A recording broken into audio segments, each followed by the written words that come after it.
Get out! This is private property. Victoria Blackwood's voice cut through the pristine lobby of Sterling Enterprises like a steel blade. Her designer heels clicked against marble floors as she approached the shabby old man who dared to soil her perfect corporate sanctuary. If only she knew that her next words to this vagrant would shake the foundations of her carefully constructed world and test everything she thought she knew about power, success, and humanity. Victoria Blackwood's Louboutin heels clicked against the polished marble floor of Sterling Enterprises headquarters as she strode through the lobby, her designer handbag swinging with each purposeful step. As the newly appointed chief marketing officer, she carried herself with an air of superiority that made even senior executives shrink away as she passed. The morning sun streamed through the floor-to-ceiling windows, casting a golden glow on the modern art pieces that adorned the walls. Pieces she had personally selected during the recent office renovation.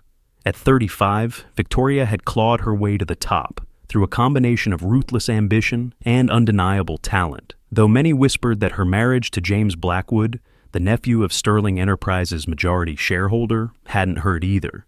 "Good morning, Mrs. Blackwood," chirped her assistant Emma, hurrying to keep pace with her. "Your 9 a.m. meeting with the creative team is set up in the main conference room, and I've prepared the quarterly reports you requested." Victoria barely acknowledged the young woman with a curt nod as she snatched the leather portfolio from her hands. "Have maintenance do something about that horrible smell in the parking garage," she commanded. "It's becoming unbearable. I'm certain it's from those vagrants who've been loitering around lately." "Actually, Mrs. Blackwood, the city's been doing some sewage work nearby, and I don't care what the cause is," Victoria cut her off sharply.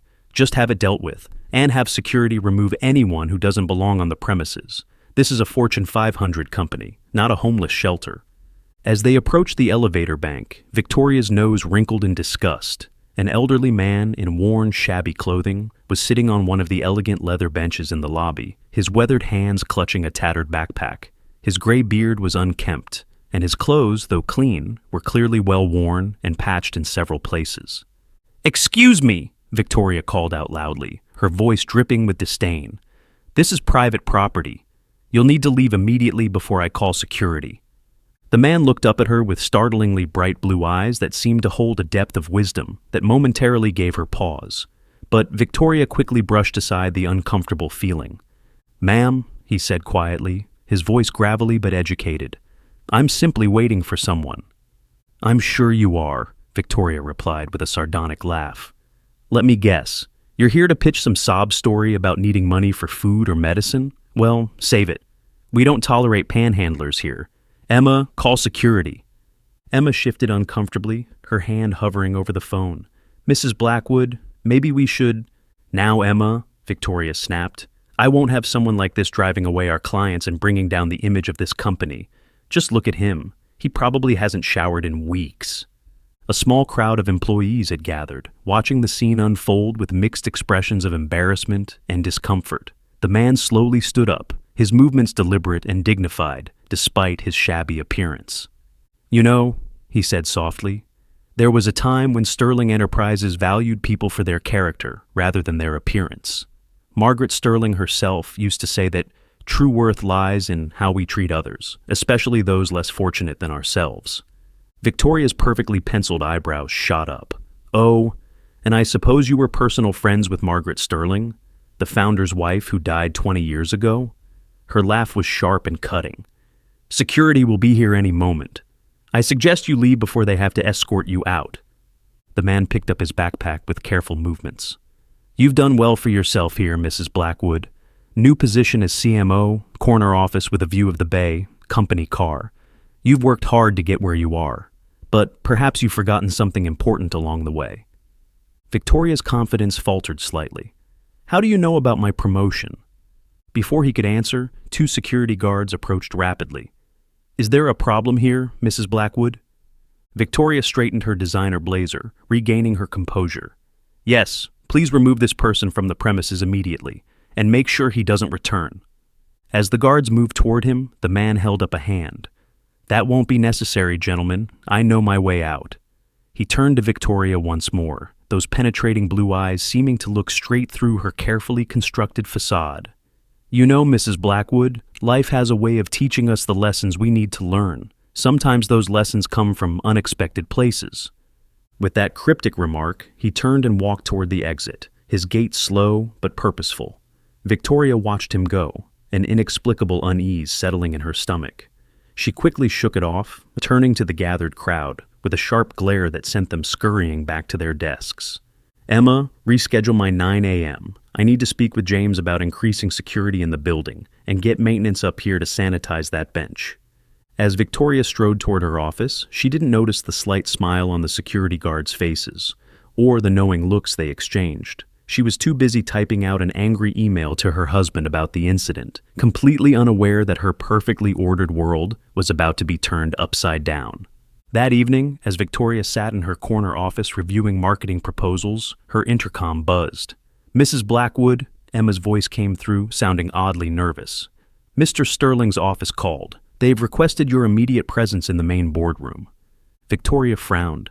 Theodore Sterling, the company's reclusive owner, rarely called meetings, preferring to let the board handle day-to-day operations. In fact, she had never met the man in person, though his name carried enormous weight within the company.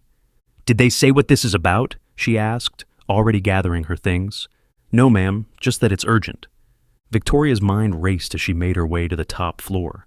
Had something gone wrong with the new marketing campaign? Was there a crisis she hadn't been informed about? She mentally reviewed all her recent projects, confident that everything was in perfect order. The boardroom doors were closed when she arrived. Taking a deep breath, she smoothed her skirt and pushed them open with the confidence that had become her trademark. The sight that greeted her stopped her dead in her tracks. Seated at the head of the long mahogany table was the homeless man from the lobby, only he wasn't wearing shabby clothes anymore. Instead, he was dressed in an impeccable charcoal suit, his gray hair and beard newly trimmed and groomed. Those same piercing blue eyes met hers with an unreadable expression. James, her husband, sat to the man's right, looking pale and uncomfortable. Several board members occupied the other seats, all wearing grave expressions. "Mrs. Blackwood," the man said, his voice carrying the same gravelly tone she remembered from earlier. "Please, have a seat. We have much to discuss." Victoria's legs felt like lead as she moved toward an empty chair, her mind struggling to process what she was seeing. I don't understand. What is this?" The man folded his hands on the table. "Allow me to properly introduce myself. My name is Alexander Sterling. I believe you're familiar with my company." The blood drained from Victoria's face as the implications of his words sank in. Alexander Sterling, the founder's son, majority shareholder, and notoriously private owner of Sterling Enterprises, the man she'd threatened to have thrown out of his own building. But why were you," she stammered, her usual eloquence deserting her. "Dressed as a homeless man?" he finished for her. "It's something I do periodically. You see, my mother, Margaret Sterling, whom you so dismissively mentioned earlier, taught me the importance of seeing our company and the people in it from every angle. Once a quarter, I spend a week observing our operations and our people without the trappings of wealth and power. It's amazing what you learn about character when people think you have nothing to offer them." Victoria's hands trembled slightly as she clasped them in her lap, struggling to maintain her composure. The weight of Alexander Sterling's gaze made her feel like a child caught misbehaving, though she was far from a child. Her mind raced, searching for the right words to salvage this situation. "Mr. Sterling," she began, forcing confidence into her voice, "I sincerely apologize for this morning's misunderstanding. Had you known I was the owner, you would have treated me differently," he interrupted softly. "And that, Mrs. Blackwood, is precisely the problem." James shifted uncomfortably in his chair, avoiding his wife's desperate glances. The other board members maintained their stoic expressions, though Victoria noticed a few barely concealed smirks. "Your performance as CMO has been exemplary," Alexander continued, opening a leather portfolio in front of him. "Your marketing strategies have increased our market share by 15% in just 3 months. Your campaign for our new sustainable product line has garnered international attention. By all measurable metrics, you're an outstanding executive." Victoria felt a glimmer of hope at his words, but it was quickly extinguished by his next statement. However, Sterling Enterprises was built on more than just profits and market share. My father started this company 60 years ago with two fundamental principles: excellence in business and excellence in character. The second seems to have gotten lost somewhere along the way." He pulled out several photographs and laid them on the table. Victoria's breath caught as she recognized herself in them. Snapshots of various moments over the past few months. In one, she was berating a janitor for not cleaning her office to her standards. In another, she was dismissing a junior employee's presentation without even looking at it. Each image told a story of arrogance and casual cruelty. "These were taken during my various observations," Alexander explained. "Not just today, but over the past year. I've watched you climb the corporate ladder with impressive speed, Mrs. Blackwood, but I've also watched you step on countless people on your way up." "Mr. Sterling," Victoria interjected, her voice tight with controlled panic, "I can explain each of these situations. The janitor had repeatedly ignored specific instructions, the junior employee's proposal was completely off-brief. And the pregnant woman you had security removed from the building last month," Alexander raised an eyebrow. "The one you accused of being a corporate spy?" Victoria felt her face flush. She was acting suspiciously, taking photos.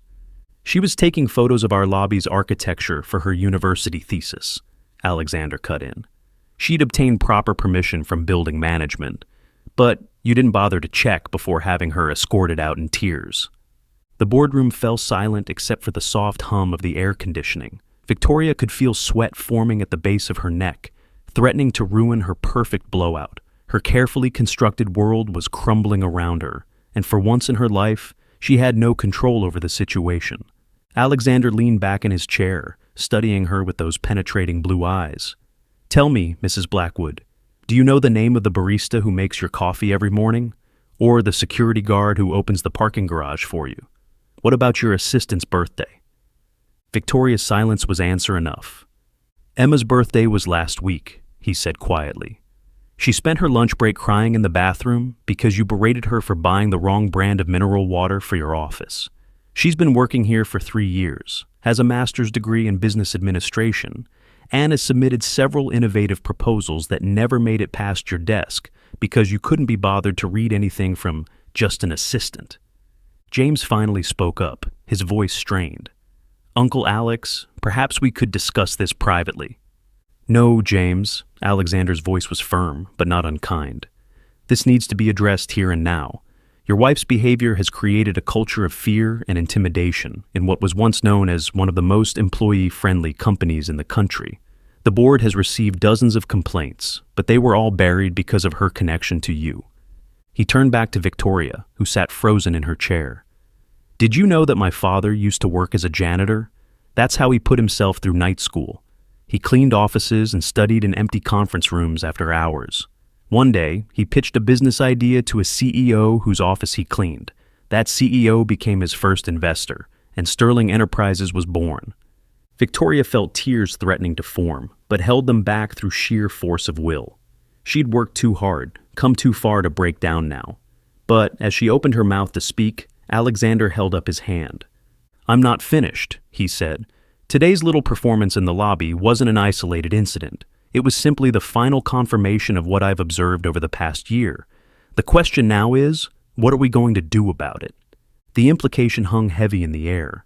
Victoria's career, her reputation, everything she'd built hung in the balance. She glanced around the table, searching for any sympathetic faces, but found none. Even James seemed to have accepted whatever was coming. Alexander Sterling pulled another document from his portfolio, and Victoria felt her heart skip a beat as she recognized the distinctive letterhead of the company's legal department. "Before I look at these papers," Victoria said, her voice barely a whisper, "may I say something?" Alexander Sterling paused, the legal document still in his hand. He gave a slight nod, those piercing blue eyes never leaving her face. "When I was 10 years old," Victoria began, surprising herself with the words tumbling out, "my mother worked as a housekeeper for a wealthy family. Every day after school, I'd sit in their kitchen, watching their children take piano lessons, tennis lessons, etiquette classes. I watched them throw away food that cost more than our weekly groceries. I promised myself then that I would never be on the other side of that divide." She took a shaky breath, her perfectly manicured nails digging into her palms. I fought for everything I have, every promotion, every achievement, every designer bag and expensive shoe. They were trophies, proof that I'd made it, that I was no longer that little girl in hand-me-downs, watching from the kitchen. A tear escaped despite her best efforts, leaving a dark streak of mascara down her cheek. But somewhere along the way, I became exactly like them. No, worse. Because I knew better. I knew how it felt to be invisible, to be dismissed, to be treated as less than human. And still, Her voice broke, and for the first time in her professional career, Victoria Blackwood allowed herself to cry in front of others. The tears came silently, but they came nevertheless. Alexander Sterling set the legal document down and leaned forward, his expression softening slightly. "Go on," he encouraged quietly. "When I saw you in the lobby," she continued, wiping her eyes with as much dignity as she could muster, "I saw my mother. I saw how people used to look at her in her worn uniform, how they'd speak to her as if she was stupid because she had an accent and calloused hands. And instead of feeling empathy, I felt disgust. Not at you, but at the reminder of where I came from, at the fear that I could end up back there." James reached for her hand under the table, but she pulled away. This was her moment of reckoning, and she needed to face it alone. "I don't expect these revelations to change whatever is in that document," Victoria gestured to the papers in front of Alexander. "I don't expect forgiveness from Emma, or the janitor, or the pregnant student, or any of the countless others I've hurt. But I need you to know that I understand now. I see what I've become, and it terrifies me." The boardroom fell silent as her words hung in the air. Alexander Sterling studied her for a long moment, his expression unreadable. Then, to everyone's surprise, he slid the legal document across the table, not to Victoria, but to the shredder behind him. "Mrs. Blackwood," he said finally, "do you know why I chose to reveal myself today, in this particular way?" Victoria shook her head, still trying to process the fact that he'd just destroyed what she assumed was her termination papers. "Because today was different," he explained. "Today, for just a moment when our eyes met in the lobby, I saw recognition in yours. Not of me as Alexander Sterling, but of common humanity. You felt something, and it made you uncomfortable. That discomfort, that brief moment of empathy before your walls went back up. That told me there might still be hope." He stood up, buttoning his suit jacket with deliberate movements. "Sterling Enterprises isn't just a company, it's a legacy. Not of wealth or power, but of transformation. My father believed that every person has the capacity for both great success and great compassion. He built this company not just to make money, but to prove that you can do well while doing good." Alexander walked slowly around the table until he stood beside Victoria's chair. "You have two choices before you, Mrs. Blackwood. The first is to take a generous severance package and move on to another company where your undeniable talents will surely be appreciated. The second is significantly more challenging." Victoria looked up at him, barely daring to breathe. "What's the second choice?" A slight smile crossed Alexander's weathered face. "To start over. Not in your career. You've earned your position, and your skills are valuable to this company. No, I'm talking about starting over as a human being, and I have a rather unconventional proposal for how you might do that." Alexander pulled out a chair and sat next to Victoria, his presence both commanding and oddly comforting. "For the next 6 months, while maintaining your role as CMO, you'll spend every Saturday working in our company's charitable foundation, not as an executive, not as a supervisor, but as a regular volunteer." Victoria's eyes widened slightly. The Sterling Foundation was well known for its work with homeless shelters and job training programs for underprivileged communities. It was the kind of place she usually only visited for photo ops and press releases. "Furthermore," Alexander continued, "you'll be mentoring 5 employees from our entry-level positions who've shown promise. You'll meet with them weekly, review their ideas, and help them develop their careers. Emma will be one of them." A murmur went through the boardroom. This was unprecedented, having a C-level executive directly mentor junior staff. "There's more." Alexander held up his hand to quiet the whispers. "Once a month, you'll spend a full day working alongside our maintenance staff, our cafeteria workers, or our security team. You'll do their jobs, learn their challenges, and understand their perspectives." Victoria felt her throat tighten. "Mr. Sterling, You're not sure you can handle it?" he finished for her, a knowing look in his eyes. The woman who orchestrated our most successful product launch in company history, the executive who worked through pneumonia to finish the Asian market expansion proposal. I think you can handle anything you set your mind to, Mrs. Blackwood. The question is, are you willing to? James leaned forward, his expression concerned. Uncle Alex, this is highly unusual. The board will support this decision, Alexander stated firmly, looking around the table. The other members nodded quickly, though some looked as surprised as Victoria felt. And what if I fail? Victoria asked quietly. What if I can't change? Alexander's expression softened. Then you'll have learned something valuable about yourself, and will part ways amicably. But I don't think you'll fail. Want to know why? Victoria nodded, almost imperceptibly. Because that little girl in the kitchen, watching the wealthy family's children take their lessons, she didn't just want their privileges. She wanted their opportunities, the chance to become something more than what society told her she could be. That girl understood the value of every human being's potential. She's still in there, Mrs. Blackwood. Perhaps it's time to let her out again. The words hit Victoria like a physical force. Memories flooded back of her mother's tired smile as she helped Victoria with homework after a long day of cleaning, of the kind cook who would slip her extra snacks, of the wealthy family's daughter who once gave her a beautiful dress she'd outgrown. She'd locked these memories away, seeing them as reminders of weakness rather than lessons in humanity. There's one more condition, Alexander added, pulling out another document. Each month, you'll write a report. Not about metrics or profits, but about what you've learned, about the people you've met, the stories you've heard, the perspectives you've gained. These reports will be shared with the entire company as part of our new cultural initiative. Victoria stared at the contract before her. This wasn't just a second chance. It was a complete reinvention of everything she'd become. The thought was terrifying, yet somehow liberating. Why? She finally asked. Why go to all this trouble instead of just firing me? Alexander stood up, straightening his tie. Because, Mrs. Blackwood, transformation is what Sterling Enterprises does best. We transform raw materials into products, ideas into innovations, and sometimes, if we're very lucky, we transform people too. He paused at the doorway. Besides, I have a feeling there's a remarkable leader hidden beneath all that designer armor. I'd like to meet her. As the board members filed out, leaving Victoria alone with the contract and her thoughts, she noticed something written at the bottom of the page in Alexander's handwriting. Everything that's broken can be mended. Every person who's lost can be found. All it takes is the courage to begin. With trembling fingers, she reached for a pen. Victoria's first Saturday at the Sterling Foundation arrived far too quickly. She stood outside the modest building in the city's downtown area, feeling oddly vulnerable in her plain black pants and simple white blouse, the most casual outfit she owned. Her designer handbag had been replaced with a practical tote, and her signature stilettos swapped for sensible flats. "Mrs. Blackwood," a warm voice called out. "I'm Maria Gonzalez, the Foundation's director."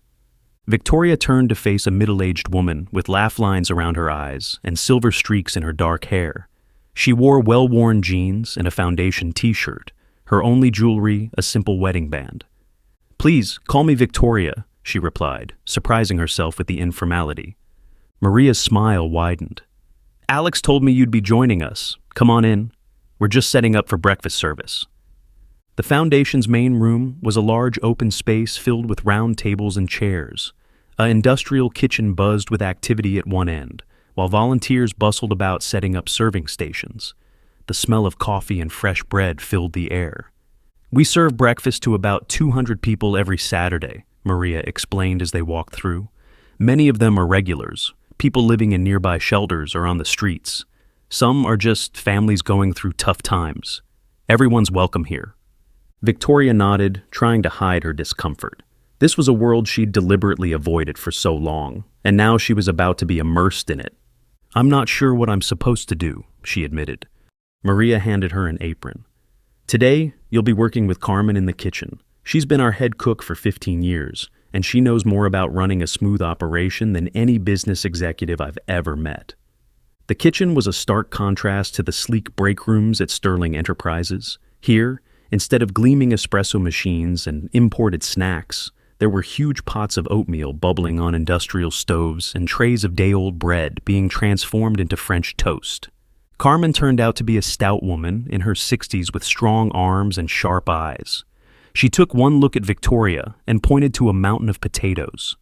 "Those need to be peeled for hash browns. Gloves are in the box, peelers in the drawer." For the next hour, Victoria peeled potatoes until her arms ached. Her perfectly manicured nails were hidden under thick kitchen gloves, and sweat dampened her carefully styled hair. Just as she finished one batch, Carmen would bring another. "Faster!" Carmen would say, not unkindly. "People are hungry." Around 7 a.m., the doors opened and people began filing in. Victoria was stationed at the serving line, dishing out portions of steaming hash browns alongside other volunteers.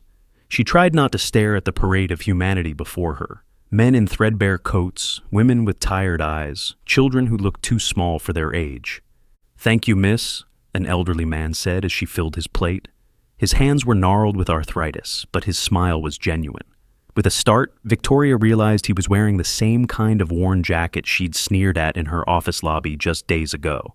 "You're new here," observed a young woman with a sleeping toddler on her hip. "I'm Jenny. This is my daughter, Rose." Victoria found herself smiling back. "I'm Victoria. Would Rose like some extra fruit with her breakfast?" As the morning progressed, faces became names, and names became stories. There was Michael, a former accountant who'd lost everything to medical bills.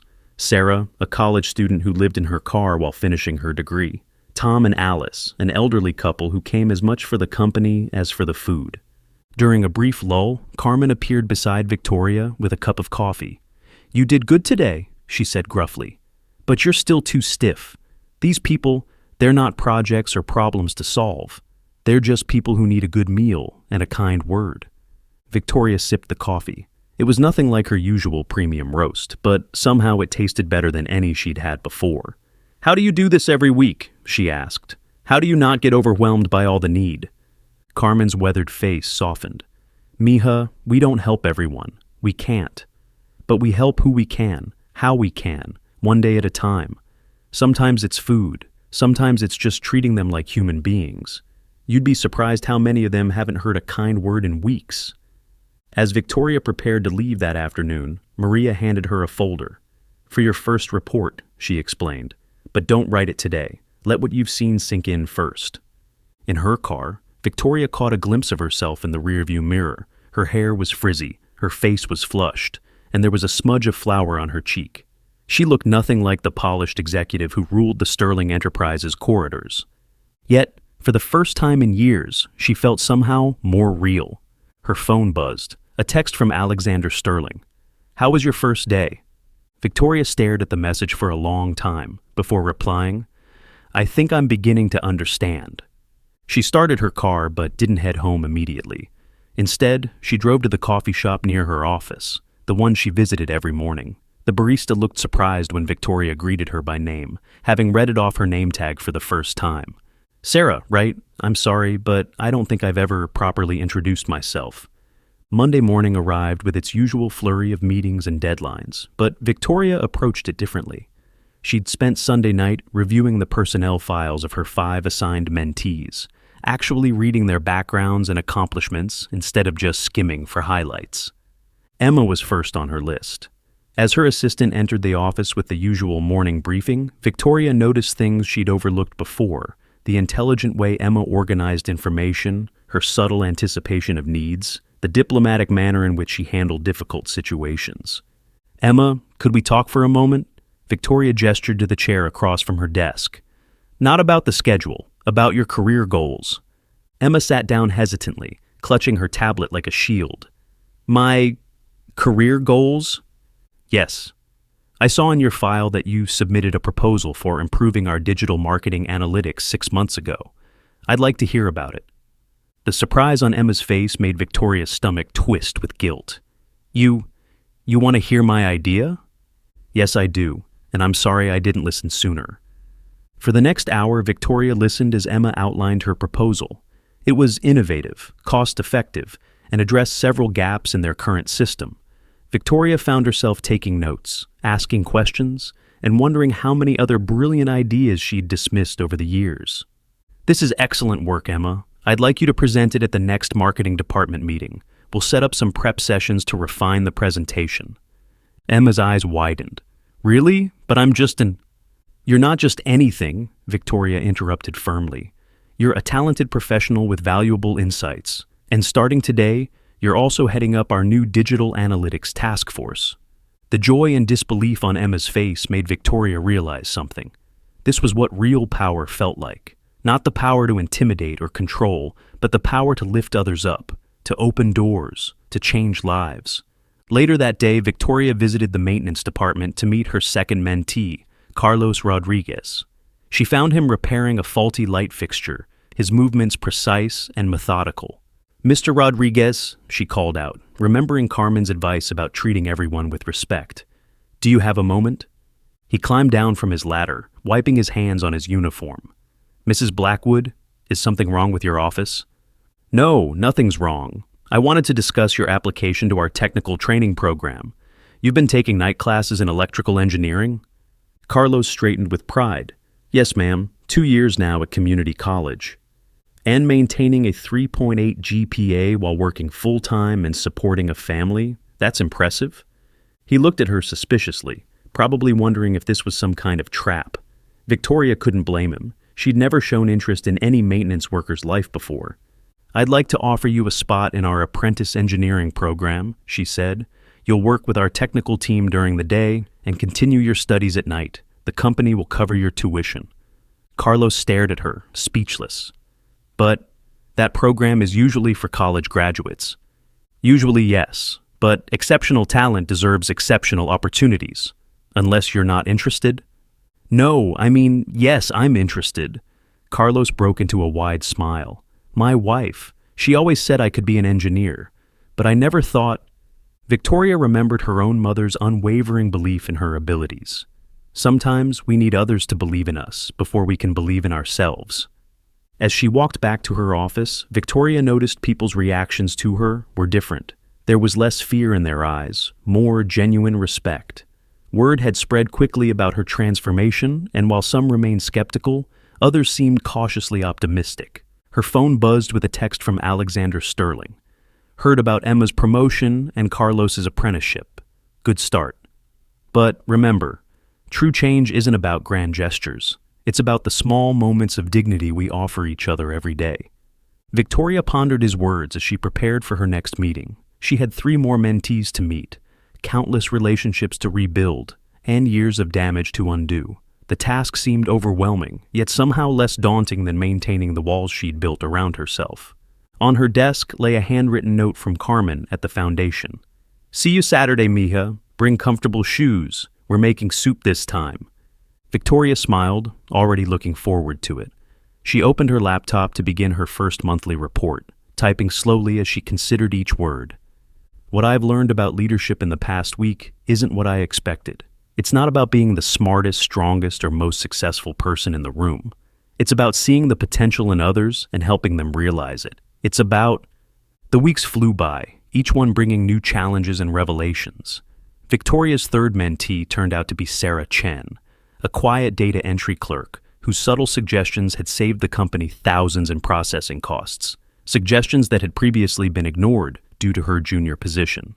Her fourth mentee was Marcus Thompson, a security guard pursuing his MBA while working night shifts. His insights into customer behavior patterns, gathered from years of observing the building's traffic flow, proved invaluable to Victoria's latest marketing campaign.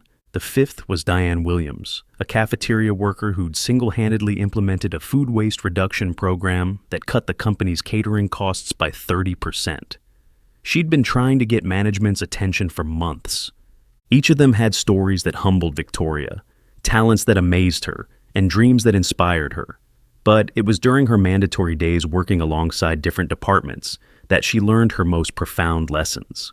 One Wednesday, she found herself cleaning bathrooms with Jorge, a janitor who'd worked at Sterling Enterprises for 20 years. "You know," he said, showing her how to properly dissolve calcium deposits, "my daughter graduated medical school last month, top of her class." Victoria paused, sponge in hand. That's amazing! You must be very proud. I am. But you know what made me proudest? When she told the dean that her father, the janitor, taught her the meaning of dignity, that no job is beneath you if you do it with pride and purpose.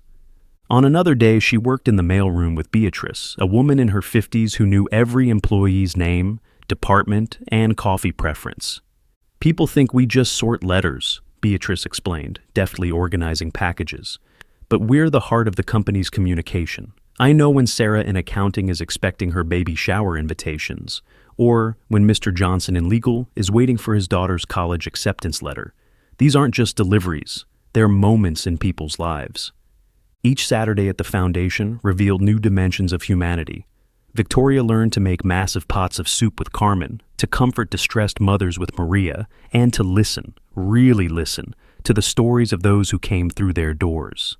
She met a former Sterling Enterprises executive who'd lost everything to addiction, but was now 6 months sober. She served breakfast to a brilliant physicist whose schizophrenia had derailed his career. She helped a young mother fill out job applications while her children colored pictures in the corner. One rainy morning, she recognized a woman in the breakfast line, someone she'd fired 2 years ago for being late too often. Now she learned the full story: a special needs child, a lengthy commute on unreliable public transport, a desperate attempt to balance work and family responsibilities. Victoria went home that day and completely rewrote the company's attendance policy to include more flexible scheduling options for parents and caregivers. Her monthly reports became required reading throughout Sterling Enterprises. She wrote about triumph and failure, learning and unlearning, the complex tapestry of human experiences that made up their corporate community. But it wasn't all smooth sailing. Some executives resisted the cultural changes she was advocating. Others accused her of putting social justice ahead of business interests. A few even suggested to the board that she'd gone soft. Then the quarterly results came in. Employee satisfaction scores had risen by 40%. Productivity was up across all departments. Turnover had decreased significantly. The new flexible scheduling policy had actually reduced overall absenteeism.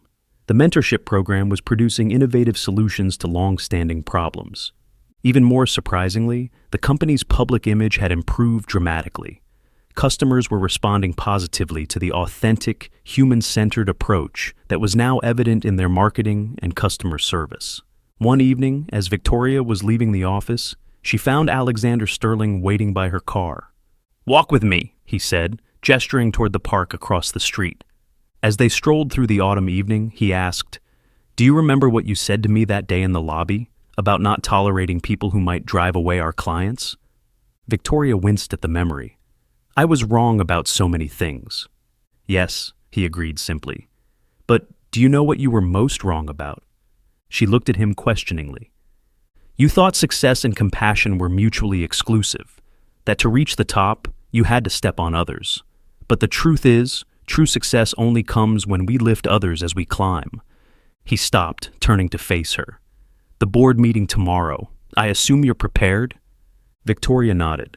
Tomorrow she would present her comprehensive proposal for expanding the company's community engagement initiatives, including a revolutionary new hiring program for homeless and disadvantaged individuals. "Good," Alexander smiled. "Because I have an announcement to make, and your presentation will be particularly relevant." "What kind of announcement?" But Alexander just patted her shoulder and turned to leave. "Get some rest, Victoria. Tomorrow is going to be an interesting day." She watched him walk away. This enigmatic man who'd changed her life by showing up in worn clothes and teaching her to see beyond appearances. As she got into her car, her phone buzzed with a text from Emma. "Just heard from the digital analytics team. The new system is outperforming all projections. Also, Carlos assigned his engineering midterm, and Sarah's data processing improvements have been approved for company-wide implementation. We did it, boss." Victoria smiled, remembering another text from months ago. "Everything that's broken can be mended. Every person who's lost can be found. All it takes is the courage to begin." She had begun, but something told her that tomorrow's board meeting would show her just how far she still had to go. The boardroom was packed the next morning.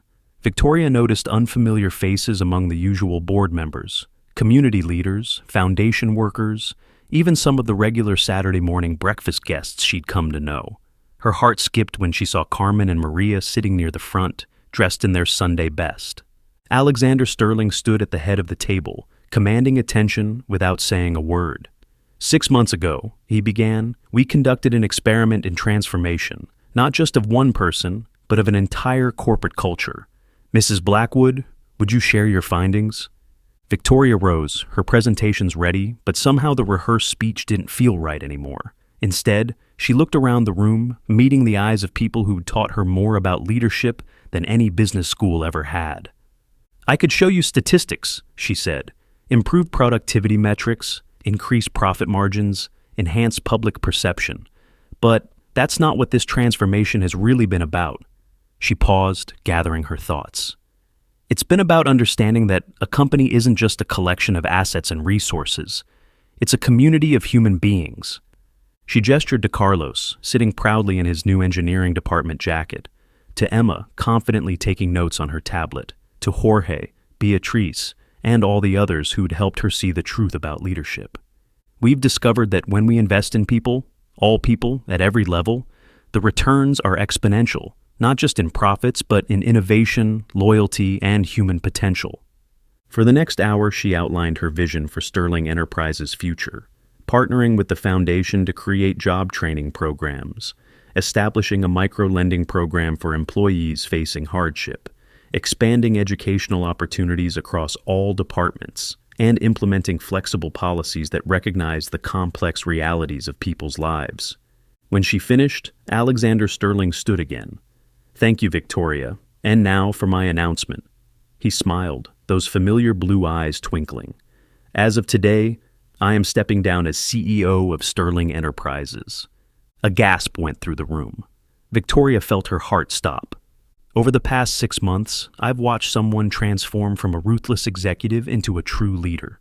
Someone who learned to see the humanity in every person, the potential in every situation, and the opportunity in every challenge. He turned to Victoria. Mrs. Blackwood, the board has unanimously voted to offer you the position of CEO of Sterling Enterprises. Victoria sat down hard in her chair, stunned. But I was terrible. I was everything this company shouldn't be. You were, Alexander agreed. And then you changed. You did the hardest thing any leader can do. You admitted your mistakes and learned from them. You opened your heart and your mind. You became the kind of leader this company needs for its next chapter. He walked over and placed a hand on her shoulder. Besides, I think you'll find the job easier with the right support system. He gestured around the room. These people aren't just your employees anymore. They're your teachers, your partners, your community. Tears filled Victoria's eyes as she looked at the faces around her, no longer adversaries or subordinates, but fellow travelers on an extraordinary journey. I accept, she said quietly, on one condition. Alexander raised an eyebrow. I still want to work Saturday mornings at the foundation. Carmen says I'm finally getting decent at making soup. Laughter filled the room, warm and genuine. Carmen called out, You still need practice, mija. As the applause died down and people began to congratulate her, Victoria felt a deep sense of peace.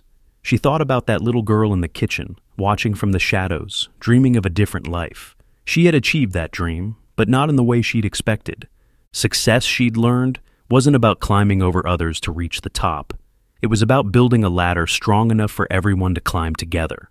Later that evening, as she cleared her old office to move to the CEO suite, Victoria found a note from Alexander. Remember, true wealth isn't measured by what we have, but by what we give. Lead with your heart, trust your instincts, and never forget where you came from. The view from the top is meaningless if we forget to look down and offer a hand to those still climbing. She pinned the note to her new office wall, right next to her weekly foundation schedule and the photos of her mentees' graduation ceremonies. Outside her window, the sun was setting over the city, casting a golden glow over the streets where her journey of transformation had begun. Tomorrow would bring new challenges, new opportunities for growth, new chances to make a difference. But for now, Victoria Blackwood, the former kitchen girl, the reformed executive, and the newly appointed CEO, simply smiled, knowing that sometimes the longest journey brings us right back to where we started, to the simple truth that every person, regardless of their position or circumstances, deserves to be seen, heard, and valued.